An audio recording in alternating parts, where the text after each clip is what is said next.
Para para sa kaalaman ng lahat, Edibong lang ng pangalan ko pag dito tayo sa Sabungan. Yung congressman, dito na lang yun, Boss Eric. Okay, anong gusto mong title bukod sa Kong? Iba na lang. Edibong lang, Ha? okay na yun, Mananabo. Edibong na lang. Oo. Okay. Ngayon ako po'y makikiusap sa lahat dahil ako po'y nabigyan ng role na ipakilala po ang Pitmaster family at ako po'y nakikiusap sa lahat ng Pitmaster family na pumunta po dito sa loob nang sa gayon makilala po ng bayan ng Pilipinas. Ito po ang Pitmaster family na nasa harapan niyo po. So nakikiusap po ako sa lahat po ng mga kasamahan ko sa Pitmaster family, atong Jerry Ramos, Boss RJ, Ma'am G, Charles Evangelista, Boss Art, Joey de los Santos, Joseph. At siyempre Art yung ating Alcaide. mga operators. Yung mga operators po ng Pitmasters Live. lalong-lalo na po. Please join us. Sir. Boss Arman. Arman Santos, Tose, Amo. Halika dito na dito. po tayo lahat. Huwag na po kayong mahiya at para magkaalaman na po. Dahil sa lahat ng ito tayo magkakasama sa kasalukuyang ito. Kinakailangan po ang presensya ninyo ng Pitmaster family nang maintindihan po ng sambayanang Pilipinas kung ano po ang Pitmaster. Dito lang po tayo. Dito lang po tayo mga kaibigan.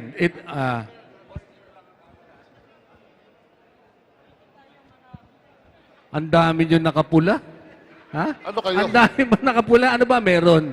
Parang ito dumudugo Ha? NPA ba kayo? Okay po. Hindi na po natin patatagalin. In behalf of Pitmaster family, ibibigay po natin ngayon sa inyong lahat, sa ating lahat, nang tayo po'y magkaintindihan kung ano po ang Pitmaster family at Pitmaster Life. Walang iba kundi si Mr. Atong Ang. Magandang gabi. Well, magandang gabi sa mga membro ng Co-op, Cockpit. Ito, mga may-ari ng sabungan yan. Okay? Association at mga kasama nyo na mga nanonood sa mga sabungan nyo, sa mga Pitmaster Live. Okay? Yung mga OCB natin, magandang gabi din. Lahat ng mga betting station natin outside, tsaka yung mga nanonood dyan. Yung mga OFW na nanonood din sa atin ngayon, mga nabibigyan natin ng kasiyahan sa ibang bansa, mga nalulungkot, ang pinapanood, itong Pitmaster Live natin. So, yung mga nakikita nyo, mga may-ari, mga legit na mga sabungero yan. Mga may-ari na sabungan. Okay? At lahat nanonood sa ibang bansa ng Pitmaster Live, marami yan, hanggang Amerika. Kaya kami nagpatawag dito ngayon.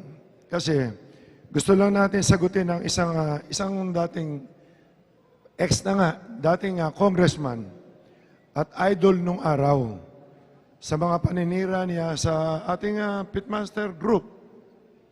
Sabi tayo raw, nagchuchope. Okay? Sintisador daw natin, mga nababayaran.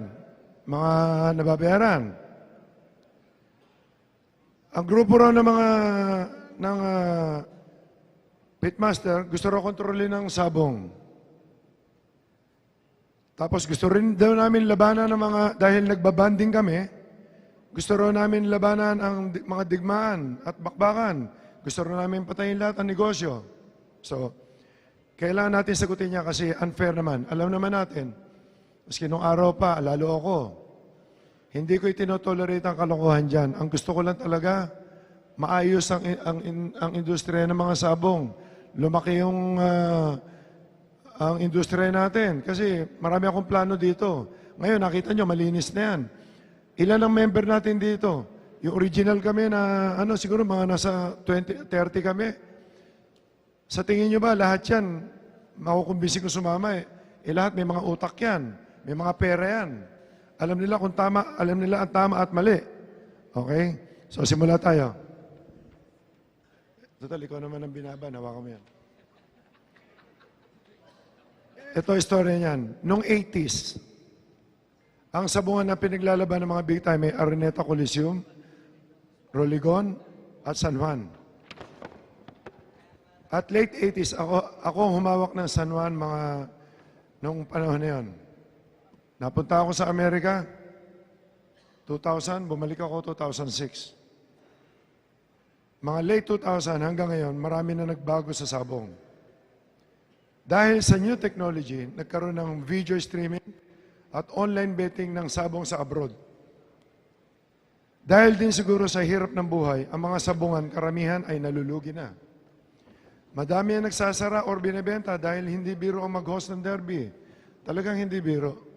Kaya kailangan ka mag-host, kailangan ka magbabayad ka sa mga ganyan. So, ang ibig sabihin, talagang halos karamihan ng sabungan, isa din binibenta na o hindi na kumikita. Nagkaroon ng grupo ng bakbakan sa pamumuno ni Ricoy Palmares na tulungan ng mga breeders sa buong Pilipinas. Maganda yan. Nagtayo rin ng grupo ng digmaan sa pamumuno ni Bernet Acoy, Nestor Bendeville. Magaling yan, maganda intensyon nila, tumutulong sa mga breeders natin, saka sa industriya natin. Ito medyo magulong istorya ng sabong. Mga 2014 o 2015 yata, merong international derby sa Araneta. Dahil nga sa new technology, ang global ang kumukuha ng video sa Araneta para mapanood sa mga sabungan, sa mga sabungan. Meron silang contract, ang nakakuha ron is global. Ang global, ang may kontrata sa Araneta noong time na yon. Pero ang Sabong Sports, na pag-aari namin nila Sunny Lagon, Jerry Ramos at ako ay pinayagan nilang kumuha ng palabas at nagbayad kami ng 3 milyon kay Dong Lamoste ng Araneta, na manager. Di naman namin alam na may kontrata ang global at tinanggap ng Araneta ang aming bayad. Ito ang hindi maganda nangyari. Nagreklamo ang global na magdidemanda pag pinayagan kami kumuha ng palabas. Ang ginawa ng Araneta ni Dong, after 2 days, pinaalis lahat ng camera namin at hindi sinoli ang pera namin.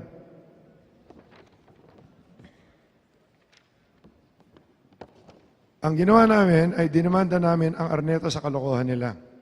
Pagkatapos, dun pinanganak ang pitmaster sa Resort World.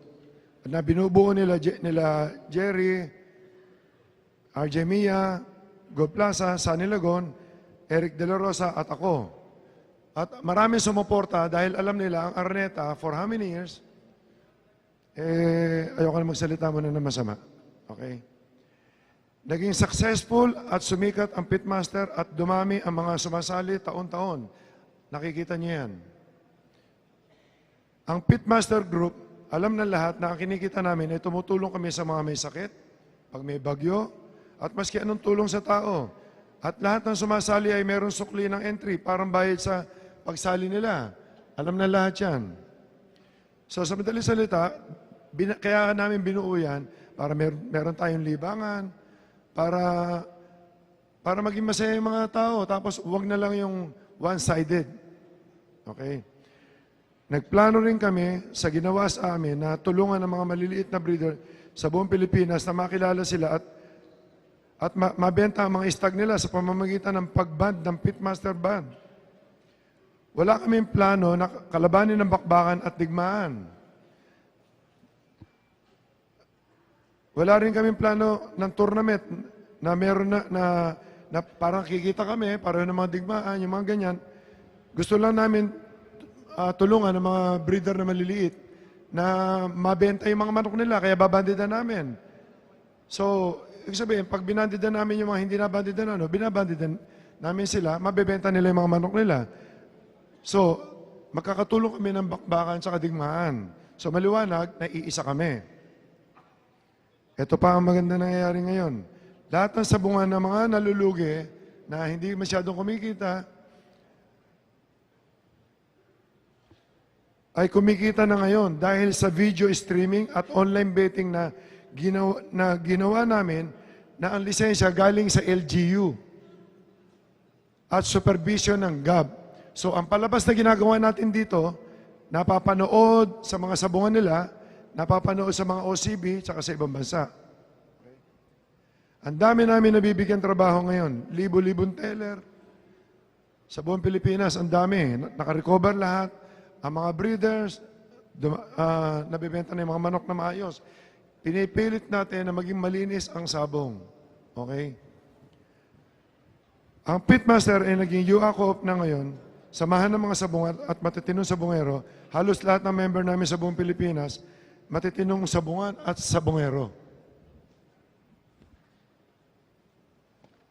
Ito na ang medyo hindi magandang nangyari at ginawa ng isa nating kapatid at kasama ang sabungero, ito ang buhay niya. Siya si ex-congressman Patrick Antonio, na ang tawag nila, idol. Sumikat siya, February 20, sumikat siya nung panahon ng mga 90s, tapos sumikat uli nung 2000, nitong 2000 plus, wala nang nakakakontrol ng sabong eh. Okay? February 22, Saturday, Digmaan Regional Meeting sa Green Hills. Last ano lang to, isang araw. Lahat ng presidente ng Digmaan nandun.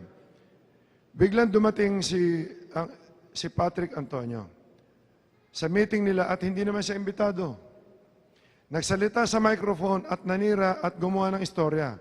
Maraming nainis sa ginawa niya kasi ang ginawa ng mga officer, dahil ang ginawa ng officer, tinawagan kami para pumunta ron, para ipagtanggol sa mga sinabi ni Patrick na paninira na nandiyopi daw tayo, na kung ano ginagawa, finifix daw natin ang mga games.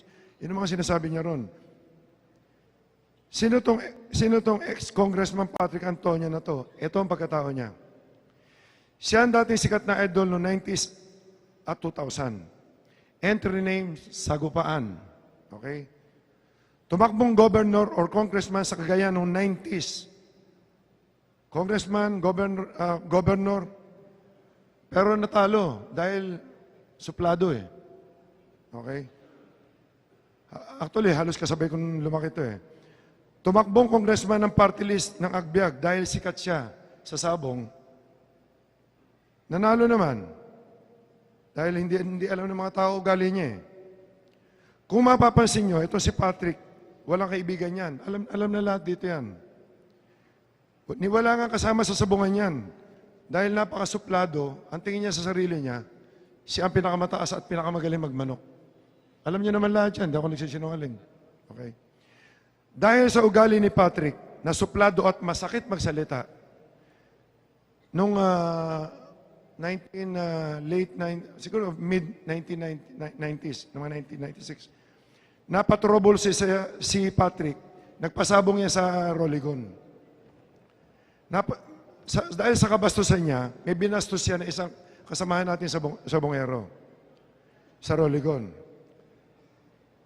Nagkagulo, tapos gumawa siya ng ingay, congressman siya, ginamit niya yung pagiging congressman niya. Okay? Nag-privilege speech siya sa Congress, sinabi niya na sinampal siya sinampal siya nung sa Bungero na yun. Sinapok pa raw siya. Congressman ka, laki mong tao, nagpapasapok ka. Di ba? Hindi na nahiya. Kaya nung tumakbo siya, sabi nung kalaban niya, papaig ba kayo na congressman natin, sinasampal lang, natalo tuloy. Okay? Hindi ako yun, ha? Gusto niyang kunin ang simpati ng mga congressman para makasuhan yung nakalaban niya. Naging controversial yung issue na yun. Isang buwan yata sa dyaryo yun, pero wala nangyari. Walang naniwala sa kanya dahil sira ang pangalan niya. Okay? Yung tao naman, mabait yung tao, kaya naabsuelto. Dahil nga sa sikat, eto ngayon siya, dahil nga sa sikat, binili niya ang majority share ng Pasay kay Joey D. siya nagpatakbo ng sabungan. At ngayon, lugi. Nalugi na. Talo si Patrick. Pangalawang talo niya, politika, sa sabungan, talo na naman. Born loser talaga to eh. Dahil nga sa sikat, nagtayo na naman si Patrick ng pabrika ng feeds, ng manok. Kinalaban niya ang malalaking feed mills gaya ng BMEG at Thunderbird. Lugi na naman siya ngayon. So, talo na naman si Patrick. Okay? Para matuloy na yung ban mo. Sinasabi ko lang sa inyo kung ano nangyayari. Ina-accuse nila kami ng sindikato, ina-accuse niya kami ng kung ano-ano. Dahil sa sikat na naman din siya, pati mga gamot ng manok, pinagawa rin niya, nilabanan niya yung mga laboratory. Hindi siya umubra. Sumikat sandali, lugi na naman yung kumpanya niya ngayon. Talo na naman si Patrick. Talo na naman. Talo. Okay. Ngayon, ang mga manok niya, maski saan lumaban, maski sa sabungan niya, puro talo. Sumali dito yun, 2 beses yata, 1 beses. 5 manok, 1 nanalo. Alam mo, sabi, pinagtutulungan daw namin siya. Ang po, isipin pinagtutulungan, lalabang ka. Sa Pasay, obserbahan nyo. Sumasali kami sa Pasay, hindi namin nakakalaban ng manok niya. Gusto niya laging 10-6. Okay? Akala kasi ni Patrick, ang swerte at kasikatan, pangmatagalan, mali siya. Pag dumating sa iyo ang swerte, yan ang payo ko sa atin. Ang dapat gamitin nyo sa tama at huwag maging salbahe sa tao. Kasi maikli lang ang swerte lagi. Pag dumating ang pera, ipunin nyo. Yan. Ako nakita nyo, nakulong ako. Lahat, ups and downs sa buhay ko, consistent ako. Maski ano mangyari, never ako nagsisisigaw sa mga tao dyan. Kung makikipag-away ako sa mga tarantadong tao, pero hindi sa mga ordinaryong tao. Mahal ko mga sabungero, mahal ko kay lahat, masaya ako pag nakikita kayo. Hindi ako papayag na may sumira sa sabong, tandaan nyo, kasi malayo pa ang iniisip ko rito. Hanggang sa ibang bansa, next year, makikita nyo. Kasi ito lang ang sugal na every 10 minutes, walang sugal sa buong mundo na ito, na pareho natin. Kailangan lang, pakita natin sa mga tao, sa ibang bansa, na ayos tayo, walang kalokohan. Kaya, lalabanan ko ang mga kalawang ng sabungan. Actually, 2 yan eh. Pero isa na lang sasabihin ko yun. Ire-reserva ko isa. Yan si Patrick talaga. Yan si Patrick, sino ba si Patrick Antonio? Imbitahin mo, sasali ng isa, pupusta ng malaki. Pag natalo, iiwanan na yung manok niya, pupusta 33. Hindi napapago yan, simula nung pinanganak yan. Hindi pumapago yan. Ganyan katuso yan, puro pera tinitignan. Ngayon, dahil sa new technology, lugi naman kasi negosyo ni Patrick. Nagtayo na naman siya ng video streaming na nga. Yan na nga yung global. Na nagbebenta ng palabas sa mga sabungan. Binibenta niya 10,000, 15,000. Ang problema, siyempre, yung Pitmaster Live, gumawa kami, libre. So alam natin makakaproblema siya. Bukod sa libre na, kumikita pa kayo. Dahil may porsyento kayo doon sa income namin eh. Ang liit lang kinuha namin, 5%. Binibigyan namin sa inyo, kayo, hindi namin kayo tauhan. Pareho na sinasabi ko, magkakasosyo tayo, magkakatulong tayo sa pag-improve ng industriya. Hindi pareho ni Patrick. Okay. Ito na ang kasalanan ni Patrick. Dito, sobra na kasinungalingan ni Patrick. Ayoko magmura kasi mabait ako eh.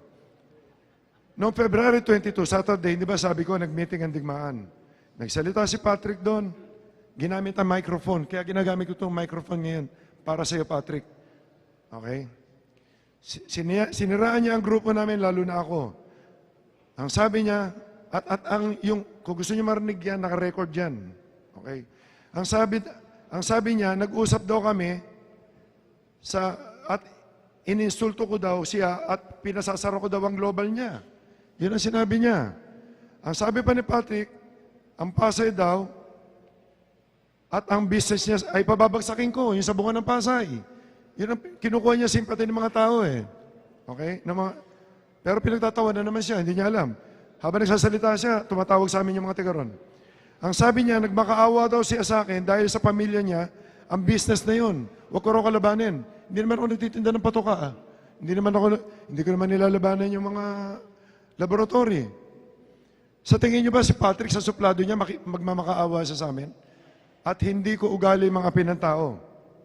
Sabi rin niya, ang pasay daw patas, walang tsope, ang sintesador maayos, parehas, at di pareho ng pitmaster. Okay? Ako daw, o kami, ay gustong kontrolin ng sabong.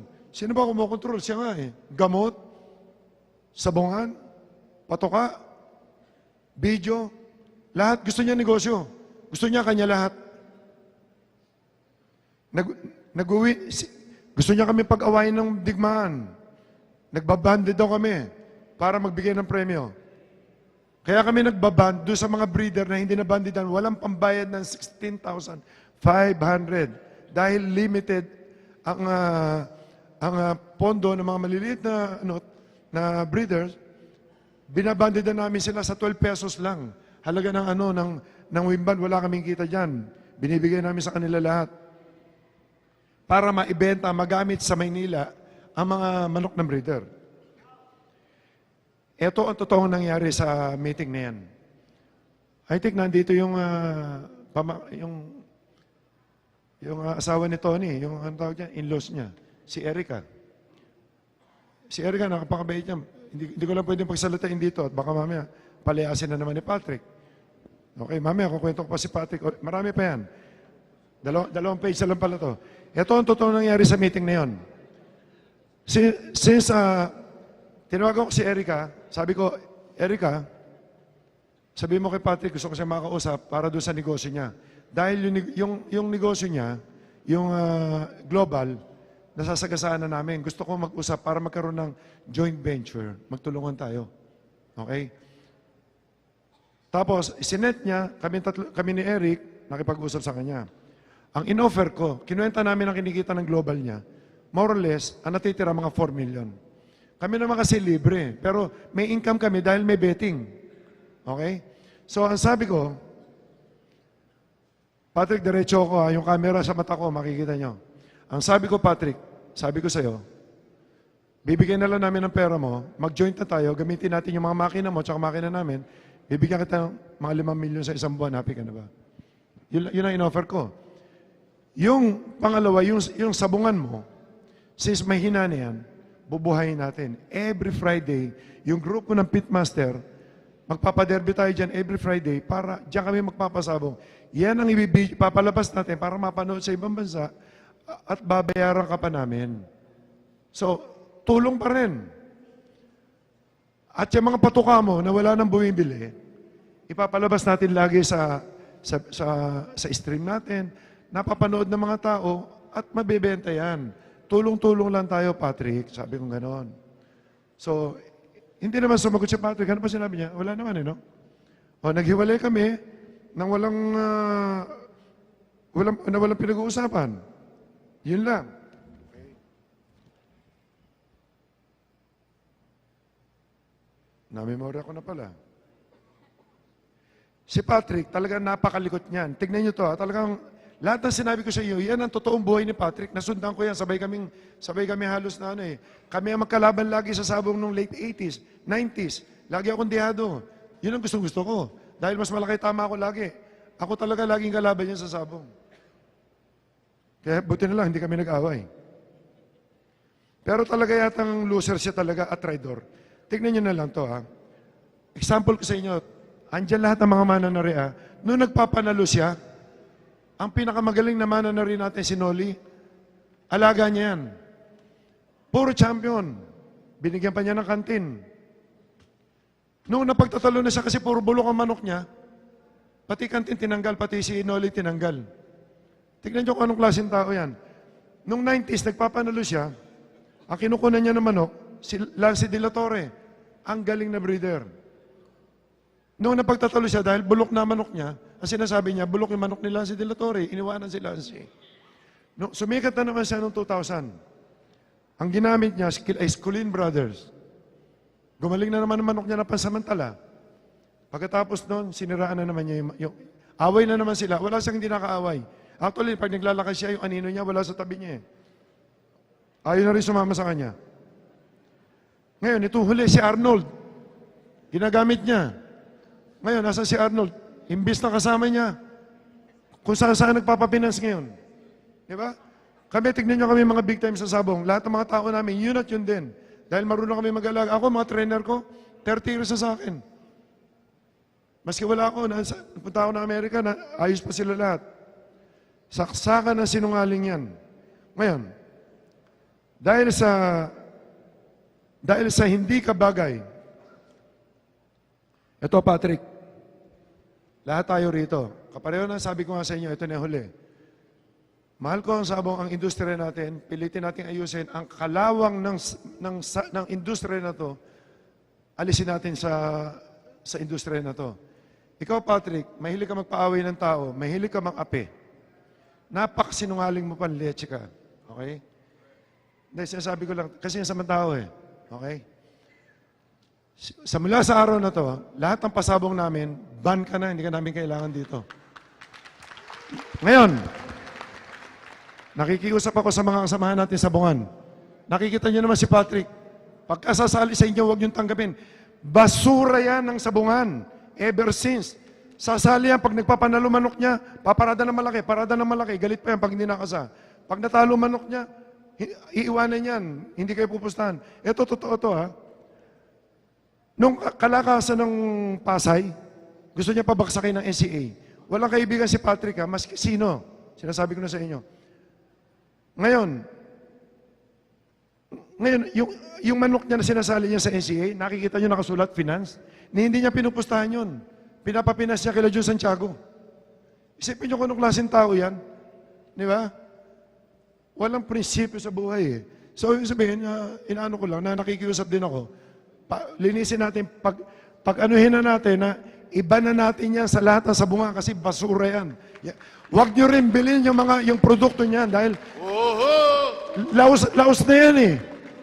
Diba? Okay, maraming salamat sa inyo. Yun Tuloy natin, na. ha? Okay, alam ko, naiinip na tayo lahat sa laban. Ngayon, naipalabas na ni Atong yung kanyang sama ng loob at sana maintindihan natin, maging objective lang. Ngayon tayo dito, ito po yung Pitmaster family, nakikiusap sa ating lahat. Nakikiusap po tayo na ang sambayanang Pilipinas, lalong-lalo na mga kasabong, tayo magkaisa at pagkatulungan lang sa gayon, ating mapaunlad o mapalaki ang industriya ng sabong dito sa Pilipinas, lalong-lalo na sa mga kapatid natin na mga handler, feederer at breeder na maliliit na tao ay magkatulungan. Ang Pitmaster family po, dun sa mga may sakit, ay taus-pusong bumigay ng tulong kung kinakailangan po. So, maraming salamat at